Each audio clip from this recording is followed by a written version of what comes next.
د مریم مبارکه سوره چې د قرآن عظیم الشان 19مه سوره ده په مکې معظمې کې رانازله شوې ده. 98 مبارک آیاتونه لري. تلاوت او پښتو ترجمه یې له 58 آیت څخه اورئ. د دې آیت په اورېدلو سره یوه د تلاوت سجده واجبه کیږي. أولئك الذين أنعم الله عليهم من النبيين من ذرية آدم وممن حملنا مع نوح ومن ذرية إبراهيم وإسرائيل وممن هدينا واجتبينا إذا تتلى عليهم آيات الرحمن خروا سجدا وبكيا.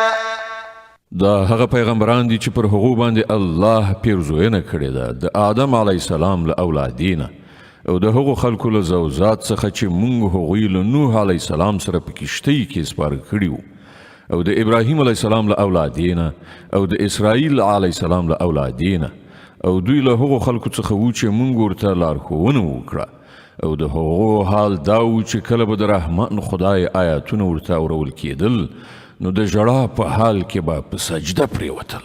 فخلف من بعدهم خلف أضاعوا الصلاة واتبعوا الشهوات فسوف يلقون غيا إلا من تاب وآمن وعمل صالحا فأولئك يدخلون الجنة ولا يظلمون شيئا. جنات عدن التي وعد الرحمن عباده بالغيب إنه كان وعده مأتيا. بیا له هغو وروسته هغه ناکاره خلکو د هغو ځای ونیو چې لمونځ یې ضایع کړ او د نفس د غوښتنو پیروي یې وکړه نو نږدې ده چې هغوی د ګمراهۍ له عاقبت سره مخامخ شي. البته څوک چې توبه وباسي او ایمان راوړي او ښه عمل غوره کړي هغوی به جنت ته ننوځي او د هغو حق به تلف نشي. د هغو لپاره د دایمي استوګنې جنتونه دي چې رحمان خدای له خپلو بندګانو سره د هغو نالیدلې وعده کړې ده او دغه وعده په باوري توګه ترسره کیدونکې ده. لا يسمعون فيها لغوا إلا سلاما ولهم رزقهم فيها بكرة وعشيا. هلته به هغوی کومه بابیزه خبره وان نوري سلام به واوري او د هغو روزي به ورته پرله پسې سهار او ماښام ورسیږي. تلك الجنة التي نورث من عبادنا من كان تقيا. دغه د هغه جنت چې مونږ به د هغه وارثان له خپلو بندګانو نه هغه کسان وګرځوو چې تقوا یې غوره کړې ده.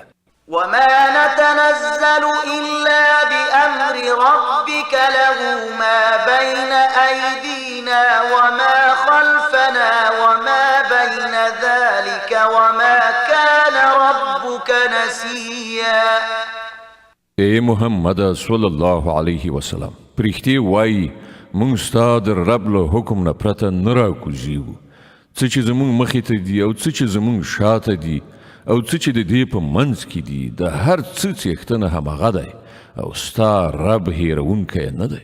رب السماوات والأرض وما بينهما فاعبده واصطبر لعبادته هل تعلم له سميا.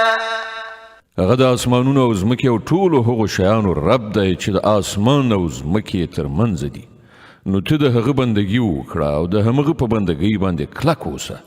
آیا شته ستا په علم کې کومه هستي د هغه سیال؟ ويقول الإنسان أإذا ما مت لسوف أخرج حيا. انسان وایي آیا په رښتیا کله چې زه ومرم بیا به ژوندی راویستل شم؟ أولا يذكر الإنسان أنا خلقناه من قبل ولم يك شيئا. آیا انسان نور یادوي چې موږ مخکې دی پیدا کړی دی په داسې حال کې چې دی هیڅ شی هم نه و؟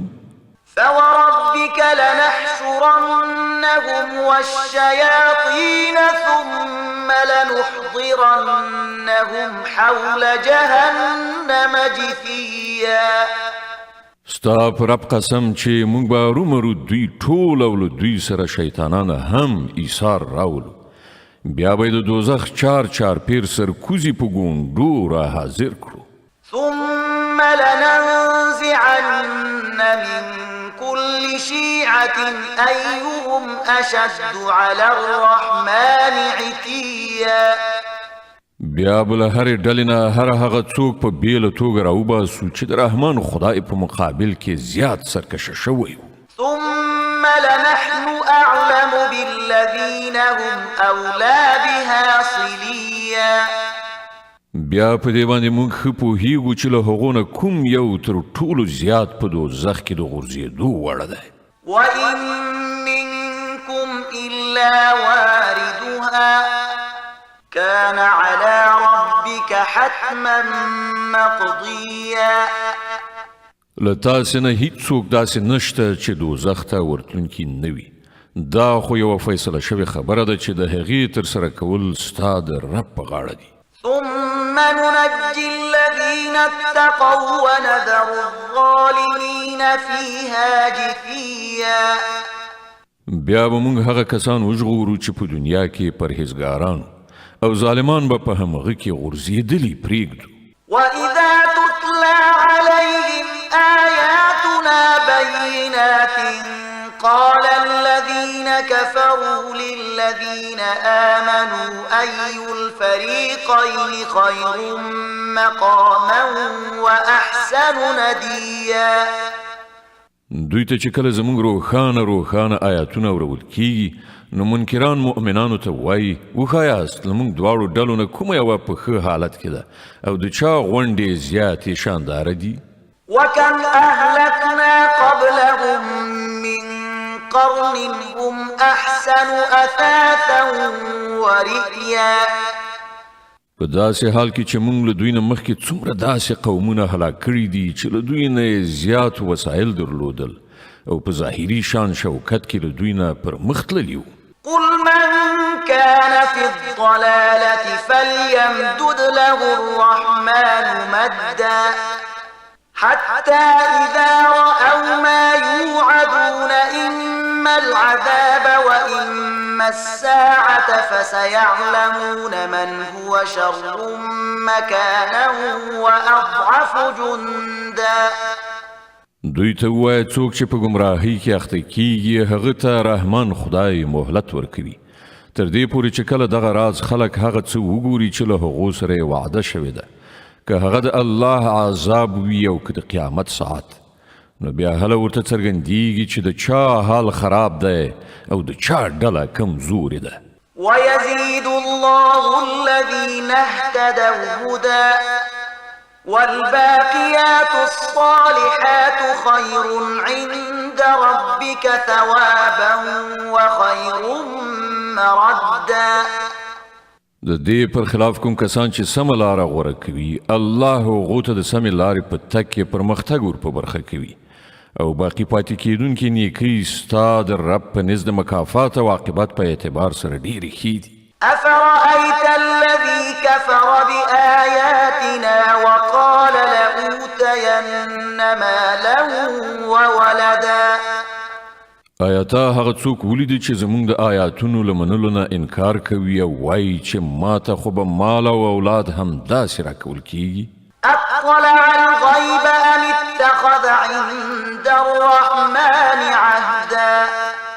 كلا سنكتب ما يقول ونمد له من العذاب مدا ونرثه ما يقول ويأتينا فردا.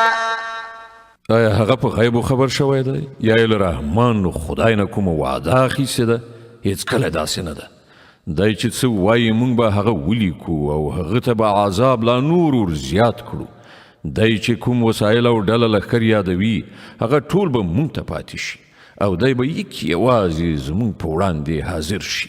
واتخذوا من دون الله آلهة ليكونوا لهم عزا كلا سيكفرون بعبادتهم ويكونون عليهم ضدا.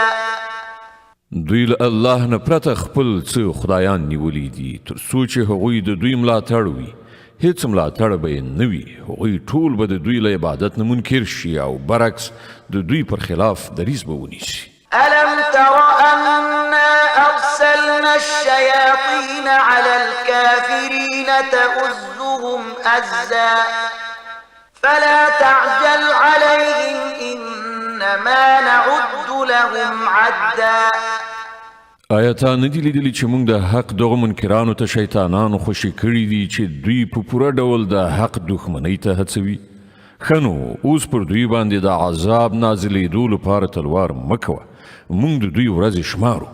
يوم نحشر المتقين إلى الرحمن وفدا ونسوق المجرمين إلى جهنم وردا.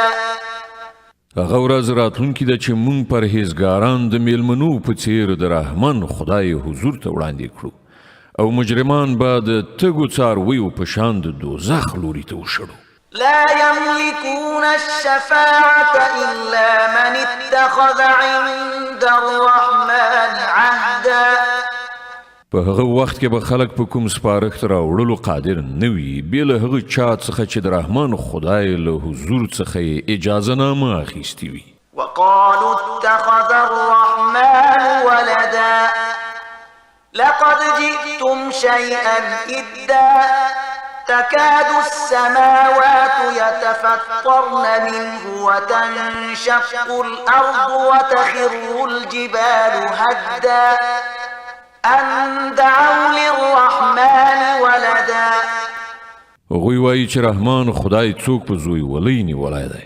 ډېره بابیزه خبره ده چې تاسې جوړه کړې ده. نږدې ده چې آسمانونه وچوي ځمکه څیرې شي او غرونه راوغورځېږي په دې خبره چې خلکو د رحمان خدای لپاره د اولاد د شتوالي دعوه وکړه. وما ينبغي للرحمن أن يتخذ ولدا إن كل من في السماوات والأرض إلا آتي الرحمن عبدا. د رحمان خدای دا شان نه دی چې هغه څوک زوی ونیسي په ځمکه او آسمانونو کې چې هر څه دي ټول د هغه حضور ته د بندګانو په حیث وړاندې کیدونکي دي. لقد أحصاهم وعدهم عدا وكلهم آتيه يوم القيامة فردا. هغه په ټولو محیط دی او هغوی شمیرلی دي ټول به د قیامت په ورځ یو یو د هغه په وړاندې حاضر وي. إن الذين آمنوا وعملوا الصالحات سيجعل لهم الرحمن ودا. دا باوري د کوم خلکو چې ایمان راوړی دی او ښه عملونه یې کړي دي ډېر ژر به رحمان خدای د هغو لپاره په زړونو کې مینه پیدا کړي. فإنما يسرناه بلسانك لتبشر به المتقين وتنذر به قوما لدا. نو اے محمد صلی الله علیه وسلم دغه کلام مونږ آسانه کړی دی ستا په ژبه مو د همدې لپاره نازل کړی دی چې ته پرهیزګارانو ته زیری ورکړي او متعصبو خلکو ته اخطار ورکړي. وكم أهلكنا قبلهم من قرن هل تحس منهم من أحد أو تسمع لهم ركزا. لدین مخکې مونږ څومره قومونه هلاک کړي دي نو نن چیرته ته د هغو نښه نښانه مومي یا کوم غږ هم چیرته اوري. صدق الله العظيم. الله ستر رښتیا ویونکی دی.